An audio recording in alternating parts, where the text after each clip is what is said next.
পোশাক বদলেছে, কিন্তু বদলেছে কি পুলিশের কাজের ধরন? বদলেছে কি গ্রেপ্তারের প্রক্রিয়া?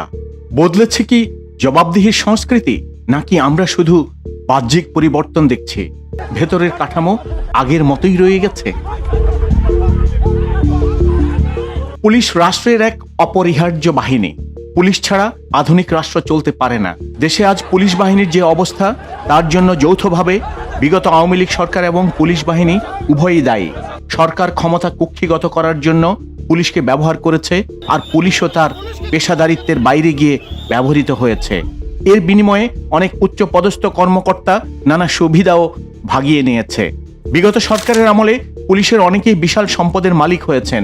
এ কারণে আমরা সাবেক প্রধানমন্ত্রী শেখ হাসিনা দেশ ত্যাগের আগেই সাবেক আইজিপি বেনজির আহমেদকে দেশ ত্যাগ করতেও দেখেছি। আরও অনেকে পলাতক রয়েছেন। বিগত আওয়ামী লীগ সরকারের আমলে পুলিশ বাহিনী তার পেশাদারিত্ব হারিয়ে সরকার দলীয় এক বাহিনীতে পরিণত হয়েছিল।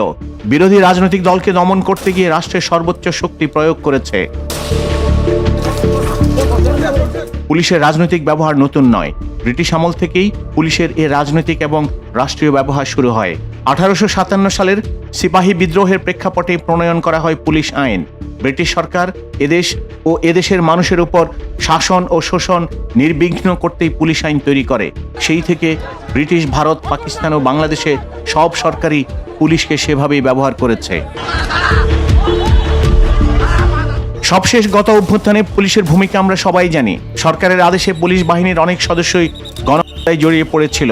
দেশের একটি বেসামরিক বাহিনী জনগণের বিরুদ্ধে এভাবে অস্ত্র ধারণ করতে পারে না। এটি নজিরবিহীন ঘটনা। পুলিশের কাজ হচ্ছে আইন শৃঙ্খলা রক্ষা করা। প্রয়োজনে তারা জনতাকে ছত্রভঙ্গ করার জন্য প্রচলিত নন লিথাল অস্ত্র ব্যবহার করতে পারে, কিন্তু উন্মুক্তভাবে গুলি চালিয়ে এভাবে মানুষ করা পুলিশের কাজ নয়। অপেশাদারী মনোভাবের কারণেই পুলিশ এভাবে তার কার্য পরিধির বাইরে গিয়ে সরকারের পক্ষে এবং জনগণের বিরুদ্ধে অস্ত্র চালনা করতে পেরেছে। আওয়ামী লীগ সরকারের বিগত 15 বছর পুলিশের ভূমিকার খতিয়ান অতি দীর্ঘ, যার বিবরণ এখানে সম্ভব নয়। তাই কথা উঠছে পুলিশ সংস্কার নিয়ে। এই বাস্তবতার প্রেক্ষাপটেই 2024 সালের সেপ্টেম্বরে গঠিত হয় পুলিশ সংস্কার কমিশন। দীর্ঘ যাচাই বাছাই শেষে 15 জানুয়ারি 2025 সালে তারা সরকারের কাছে তাদের পূর্ণাঙ্গ প্রতিবেদন জমা দেয়। সেখানে ছিল 13টি বড় মাপের সুপারিশ এবং 22টি আইন সংশোধনের প্রস্তাব। লক্ষ্য ছিল পুলিশকে জনবান্ধব, জবাবদিহিমূলক এবং আধুনিক বাহিনীতে রূপান্তর করা। চলুন একে একে দেখি সেই 13টি প্রস্তাবে কি ছিল। প্রথমটি ছিল বল প্রয়োগের স্পষ্ট নীতিমালা। কমিশন প্রস্তাব করে আন্তর্জাতিক মানদণ্ড অনুযায়ী ধাপে ধাপে বল প্রয়োগের নীতিমালা প্রণয়ন। প্রথমে মৌখিক সতর্কতা, এরপর নিয়ন্ত্রণ কৌশল, তারপর নন লিথাল ব্যবস্থা, আর সর্বশেষ বিকল্প হিসেবে প্রাণঘাতী অস্ত্র। উদ্দেশ্য অপ্রয়োজনীয় প্রাণহানি বন্ধ করা এবং প্রতিটি গুলি চালনার লিখিত জবাবদিহিতা নিশ্চিত করা। 2 নম্বর ছিল গ্রেপ্তার এবং তল্লাশিতে স্বচ্ছতা। গ্রেপ্তারের সময় কারণ জানানো বাধ্যতামূলক করা, গ্রেপ্তার মেমো প্রদান করা, পরিবারকে অবহিত করা এবং রাতের গৃহ তল্লাশিতে ম্যাজিস্ট্রেটের উপস্থিতি নিশ্চিত করারও প্রস্তাব দেওয়া হয়, যাতে গোপন আটক বা বেআইনি তল্লাশির সুযোগ কমে। 3 নম্বর ছিল জিজ্ঞাসাবাদ কক্ষে স্বচ্ছতা এবং নজরদারি। থানায় স্বচ্ছ কাজ ঘেরা জিজ্ঞাসাবাদ কক্ষ স্থাপন এবং সিসিটিভি রেকর্ড সংরক্ষণ বাধ্যতামূলক করার সুপারিশ ছিল। উদ্দেশ্য ছিল হেফাজতে নির্যাতনের অভিযোগ কমানো এবং তদন্ত প্রক্রিয়াকে প্রমাণ ভিত্তিক করা। 4 নম্বর বডি ওর্ন ক্যামেরা ও প্রযুক্তির ব্যবহার। অভিযান এবং জনসমাবেশ নিয়ন্ত্রণের সময় পুলিশ সদস্যদের বডি ক্যামেরা এবং জিপিএস ব্যবহারের প্রস্তাব করা হয়। এতে ঘটনাস্থলের বাস্তব চিত্র সংরক্ষিত থাকবে এবং পরে তদন্তে সহায়ক হবে। 5 নম্বর ছিল স্বাধীন পুলিশ কমিশন গঠন। নিয়োগ, বদলি এবং পদোন্নতিতে রাজনৈতিক প্রভাব কমাতে একটি স্বাধীন পুলিশ কমিশন গঠনের প্রস্তাবও দেওয়া হয়। কমিশনের নিজস্ব সচিবালয় থাকবে এবং সিদ্ধান্ত গ্রহণে স্বচ্ছতা নিশ্চিত করা হবে। 6 নম্বর ছিল পুলিশের বিরুদ্ধে অভিযোগ তদন্তে স্বাধীনতা। পুলিশের বিরুদ্ধে মানবাধিকার লঙ্ঘন বা অসদাচরণের অভিযোগে তদন্তের ক্ষমতা একটি স্বাধীন সংস্থা, যেমন জাতীয় মানবাধিকার কমিশনের কাছে দেওয়ার সুপারিশ ছিল। অর্থাৎ পুলিশ নিজের বিরুদ্ধে অভিযোগ নিজে তদন্ত করতে পারবে না। 7 1861 সালের পুলিশ আইন সংশোধন। ঔপনিবেশিক পুলিশ আইন বাতিল বা আধুনিকায়ন করে নাগরিক কেন্দ্রিক নতুন আইন প্রণয়নের প্রস্তাব করা হয়, যাতে শাসনমুখী কাঠামো বদলে সেবামুখী পুলিশিং প্রতিষ্ঠা হয়। 8 ফৌজদারি কার্যবিধি এবং পুলিশ প্রবিধানমালা সংস্কার। 1898 সালের ফৌজদারি কার্যবিধি এবং 1943 সালের পুলিশ রেগুলেশন সংশোধনের মাধ্যমে গ্রেফতার, রিমান্ড, তদন্ত ও অভ্যন্তরীণ শৃঙ্খলা প্রক্রিয়ায় স্বচ্ছতা আনার প্রস্তাব ছিল এই সংস্কার কমিশনের প্রস্তাবে। 9 নম্বর, মিথ্যা মামলা এবং অপব্যবহার রোধ। মামলা গ্রহণের আগে প্রাথমিক যাচাই শক্তিশালী করা এবং মিথ্যা মামলা প্রমাণিত হলে দায়ীদের বিরুদ্ধে কার্যকর ব্যবস্থা নেওয়ারও সুপারিশ ছিল।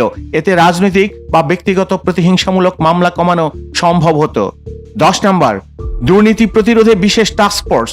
পুলিশের অভ্যন্তরীণ দুর্নীতি শনাক্ত এবং প্রতিরোধে একটি বিশেষ ইউনিট বা টাস্কফোর্স গঠনের প্রস্তাব ছিল, যাতে সম্পদ বিবরণী যাচাই এবং জীবনযাত্রার মান পর্যবেক্ষণ অন্তর্ভুক্ত থাকবে। 11 নম্বর, প্রশিক্ষণ ও মানবাধিকার শিক্ষা। পুলিশ সদস্যদের নিয়মিত মানবাধিকার, সংবিধান, ভিকটিম সাপোর্ট এবং সংঘাত নিরসন বিষয়ে প্রশিক্ষণ দেওয়ারও সুপারিশ ছিল। কেবল আইন জানা নয়, আইনের চেতনা বোঝার উপরও জোর দেওয়া হয়েছিল সেই প্রস্তাবিত পুলিশ সংস্কার কমিশনে। 12 নম্বর, নারী, শিশু ও সংবেদনশীল ইউনিট শক্তিশালীকরণ। নারী ও শিশু নির্যাতন, সাইবার অপরাধ এবং ভিকটিম সাপোর্ট সেন্টারগুলোকে আরও শক্তিশালী করার প্রস্তাব ছিল। বিশেষায়িত তদন্ত দল ও পর্যাপ্ত নারী সদস্য নিশ্চিত করার কথাও বলা হয়েছিল। 13 নম্বর, জবাবদিহিমূলক পারফরমেন্স মূল্যায়ন। পুলিশ সদস্যদের মূল্যায়ন শুধু কত মামলা বা কত গ্রেপ্তার তার উপর নয়, বরং অভিযোগের সংখ্যা, মানবাধিকার রেকর্ড, কমিউনিটি সন্তুষ্টি এসব সূচকের উপর নির্ভর করার প্রস্তাব দেওয়া হয়। সব মিলিয়ে এটি ছিল কাঠামোগত পরিবর্তনের একটি পূর্ণাঙ্গ রূপরেখা। কিন্তু প্রতিবেদন জমা দেওয়ার পর থেকে এখন পর্যন্ত বড় কোনো দৃশ্যমান কাঠামোগত পরিবর্তন হয়নি। কিন্তু কেন? প্রথম কারণ, রাজনৈতিক বাস্তবতা। পুলিশ রাষ্ট্রের সবচেয়ে কার্যকর ক্ষমতামূলক যন্ত্র। আইন শৃঙ্খলা রক্ষা, বিরোধ দমন, নির্বাচনকালীন নিয়ন্ত্রণ সব ক্ষেত্রেই পুলিশের ভূমিকা কেন্দ্রীয়। যে কোনো সরকার ক্ষমতায় এসে এই কাঠামোকে পুরোপুরি স্বাধীন করে দিতে দ্বিধায় পড়ে যায়, কারণ স্বাধীন কাঠামো মানে তাদের উপর পুলিশের নিয়ন্ত্রণ কমে যাওয়া অথবা পুলিশের উপর রাজনৈতিক দলের নিয়ন্ত্রণ কমে যাওয়া। দ্বিতীয় কারণ ছিল ক্ষমতার ভারসাম্য। কমিশন যে স্বাধীন পুলিশ কমিশনের প্রস্তাব দিয়েছে তা বাস্তবায়িত হলে নিয়োগ, বদলি ও পদোন্নতিতে মন্ত্রণালয়ের সরাসরি প্রভাব কমে যাবে। এটি শুধু প্রশাসনিক পরিবর্তন নয়, এটি ক্ষমতার পুনর্বণ্টন। স্বাভাবিকভাবেই এর বিরুদ্ধে অভ্যন্তরীণ প্রতিরোধ তৈরি হতে পারে। তৃতীয় কারণটি হচ্ছে আমলাতান্ত্রিক জটিলতা। আইন সংশোধন মানে সংসদীয় প্রক্রিয়া, খসড়া কমিটি, পর্যালোচনা, দীর্ঘ প্রাতিষ্ঠানিক ধাপ। বিশেষ করে 1861 সালের পুলিশ আইন বা ফৌজদারি কার্যবিধির মতো ঐতিহাসিক আইন পরিবর্তন সহজ বিষয় নয়। চতুর্থ কারণ হচ্ছে পুলিশ বাহিনীর অভ্যন্তরীণ সংস্কৃতি।